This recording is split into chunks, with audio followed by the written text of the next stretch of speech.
Olá, eu hoje trouxe esse livro aqui para conversar com vocês, o Espiritismo e a Ecologia, do André Trigueiro. O André Trigueiro é uma pessoa que eu admiro pelo trabalho jornalístico que ele faz a respeito do meio ambiente. Eu acho que é o maior jornalista de meio ambiente que o Brasil tem. Mesmo o André Trigueiro não sendo uma pessoa de esquerda e não defendendo algumas posições da esquerda com referência a muitas questões, né, até pelo meio onde ele trabalha, né, que muitas vezes ele não pode mesmo, eu entendo isso, eu acho que todos nós temos que entender. Enfim, mas esse trabalho do André Trigueiro é simplesmente excepcional, né? E com o fato de que o André Trigueiro é espírita, não é um espírita do movimento progressista, mas ele consegue unir a questão do espiritismo à questão ambiental de uma forma magistral. Eu vou ler um trechinho desse livro e depois nós vamos conversar. Aqui ele fala: um dos maiores pensadores do nosso tempo, o cientista britânico James Lovelock, concebeu a hipótese de Gaia, agora teoria de Gaia, segundo a qual a Terra se comportaria como um superorganismo vivo. Alguns chamam de teia da vida, né? A primeira evidência disso seria o fato de que a temperatura média do planeta se manteve inalterada nos últimos 3,8 bilhões de anos, apesar da radiação solar, e assim ele continua. Depois ele vem: que forças estariam determinando essa capacidade de o planeta ser do jeito que é? Gaia, a deusa da terra da mitologia grega, inspirou Lovelock.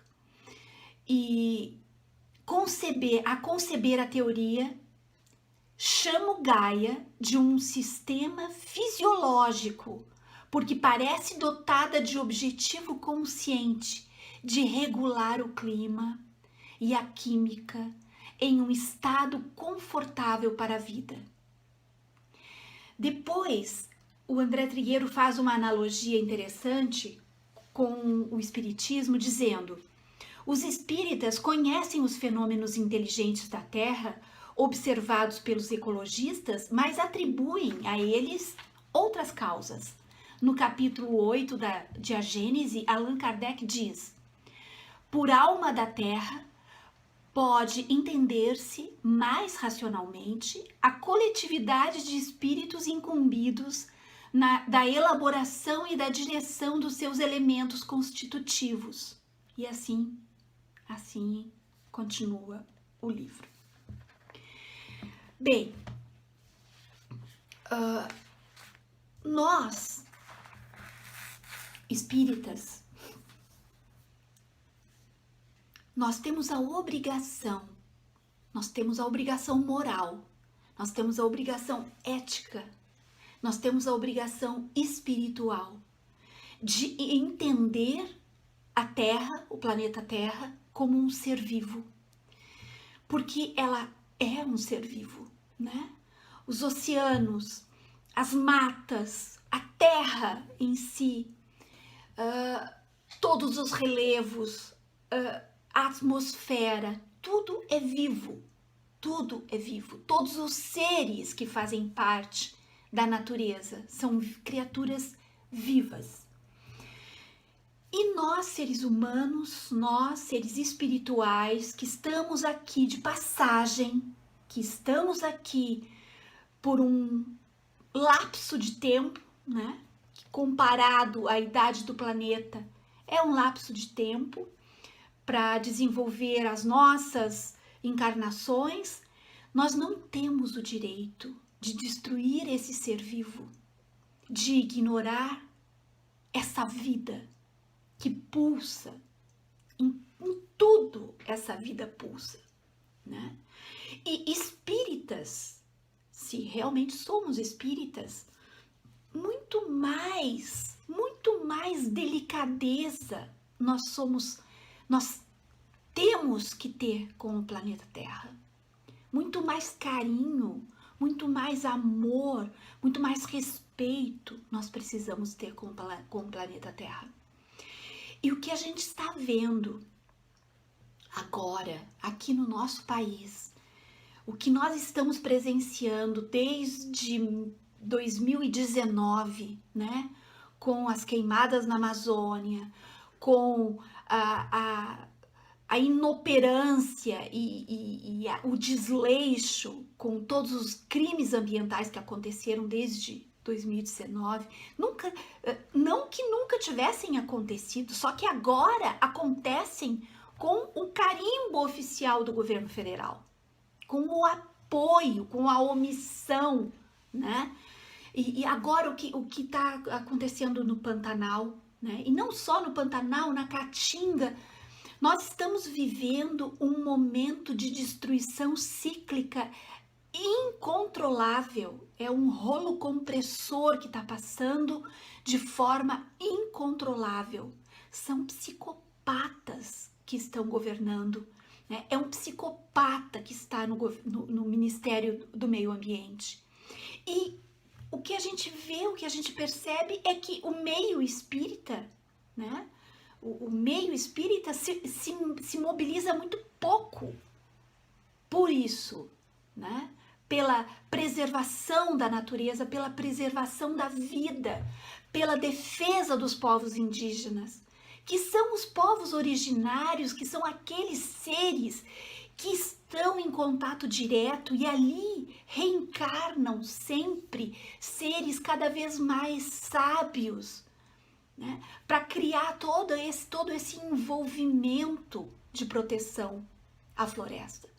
E nós, no movimento espírita, o movimento espírita clássico, nem se fala, porque esse aplaude todas as ações nefastas desse governo genocida.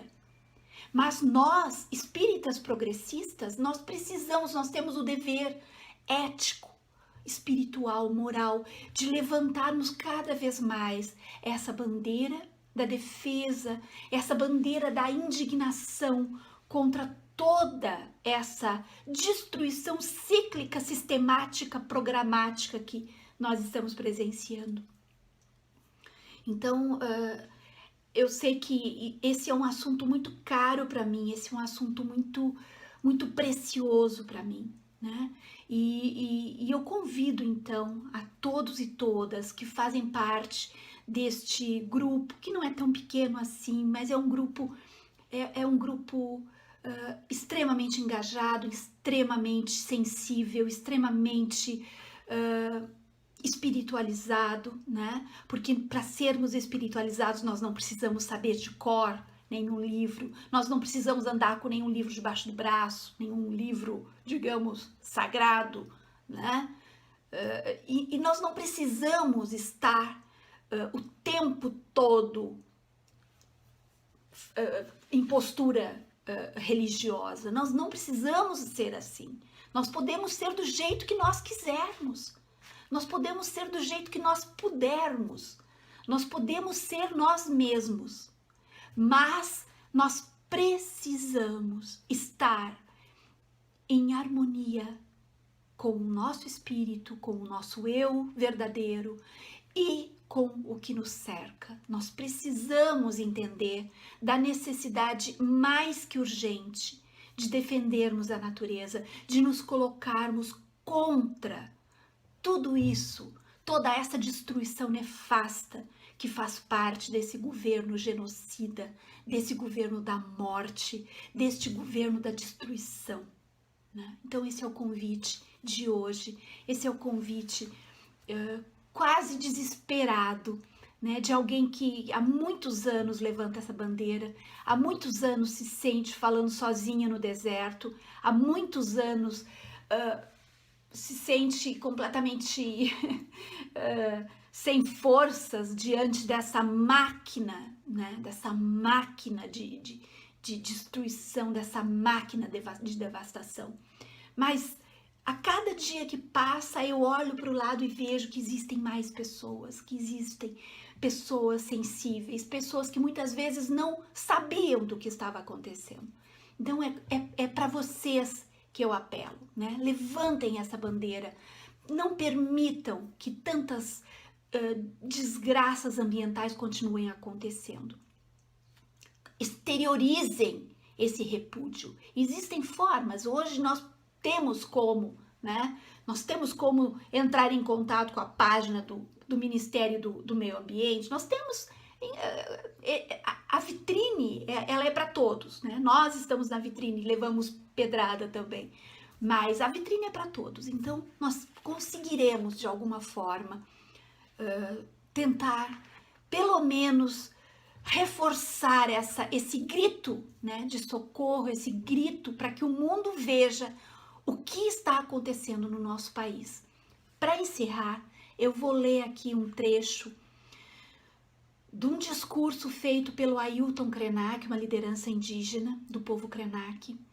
Ele é um pensador, ele é um intelectual indígena, e ele fez um discurso lindo que se chama Ideias para Adiar o Fim do Mundo. E um trechinho é esse. Se sobrevivermos à devastação da mineração, do extrativismo, do desmatamento, vamos brigar pelos pedaços do planeta que a gente ainda não comeu. E nossos netos e tataranetos irão a alguns parques que restarem para ver como a Terra era. Não vamos permitir que isso aconteça, né? Nós vamos retornar para esse planeta, muitos de nós vamos reencarnar nesse planeta, a maioria de nós. E o que a gente espera encontrar aqui? Qual é o cenário? Eu espero encontrar ainda Gaia. Eu espero encontrar aqui vida.